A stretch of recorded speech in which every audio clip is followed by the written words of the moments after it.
State of Decay 2 is Microsoft's next Xbox exclusive off the back of Sea of Thieves. Developers Undead Labs find themselves in a pretty crowded genre with their zombie survival title. And this week they've been talking about how exactly they plan on making it work. State of Decay 2 arrives on Xbox One and PC on May the 22nd for around £24. It will also be available from day one on the Microsoft Xbox Game Pass. Like the 2013 original, it blends zombie bashing action with base building, tasking players to fix up and zombie-proof their hideouts in a bid to survive the apocalypse. And this time there's co-op including crossplay between PC and Xbox players, as well as a more open world approach to missions and quests. But since the first State of Decay, the PC market in particular has been flooded with clones and evolutions of the zombie survival genre. How does State of Decay stand any chance of feeling fresh in a world where zombie games still to this day arrive on Steam on pretty much a daily basis? Well, first of all, design director Richard Fogg told MCV this week that the studio has had to stick to its guns. Quote,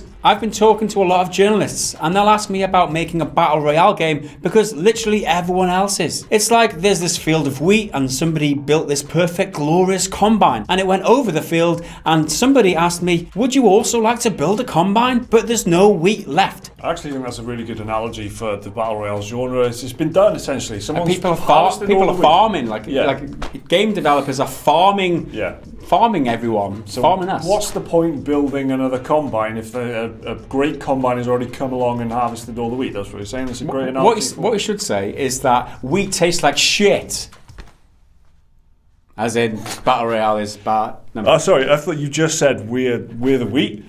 Folks said he would much rather focus on what they're trying to do with State of Decay and try to find something unique within the space that they're in, rather than jump on the Battle Royale bandwagon. The alternative, he suggested, would just be chasing scraps left by the likes of PUBG and Fortnite. And as for the game's monetization, Fogg indicated they'd be swerving microtransactions and loot boxes entirely. Here's what he said. "It didn't make sense for our game. There's going to be a one-time price for it, rather than a relationship with a game where people pay for things and don't know what they're going to get. That shouldn't feel right. We didn't want microtransactions or where you're buying loot boxes with zombucks or anything," although he did acknowledge that it can work for some other games. He also spoke about wanting to build a sense of community cohesion and cooperation by staying away from PvP multiplayer and avoiding the hopelessness of the Walking Dead IP. On that particular zombie property, he said, quote, "It always seems to be driving towards the sad ending and the horrible things happening. I definitely want to flip that. We wanted the overall tone to be hopeful. We're driving towards something that's going to put humanity back on top, as opposed to feeling like everything we do is essentially worthless." When you start off State of Decay, the original game, that's one thing that comes across is that, you feel like that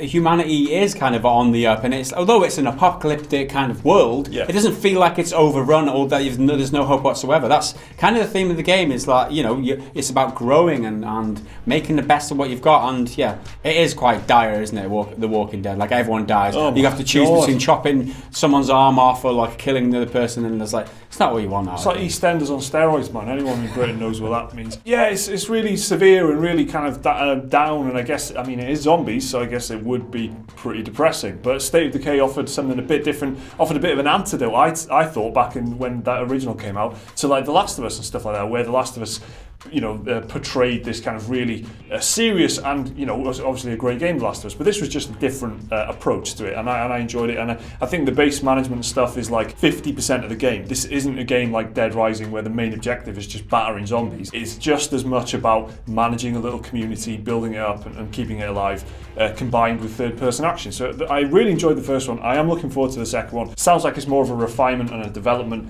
and pushing forward of a more polished product than the first one was, rather than a huge revolution in game design or anything. No zombucks. That's huge. Yeah, so that's good news. The fact that he acknowledges that getting things at random is not good for any game. That's refreshing to hear that too. So I enjoyed the first one. Like Mike, I'm interested in the second one, and what he says here is definitely appeals a little bit more. The fact that he's not looking to harvest everybody. Again, it's a good PR line now, isn't it? Say that you don't want microtransactions, say that you don't want loot boxes in your game, and say why.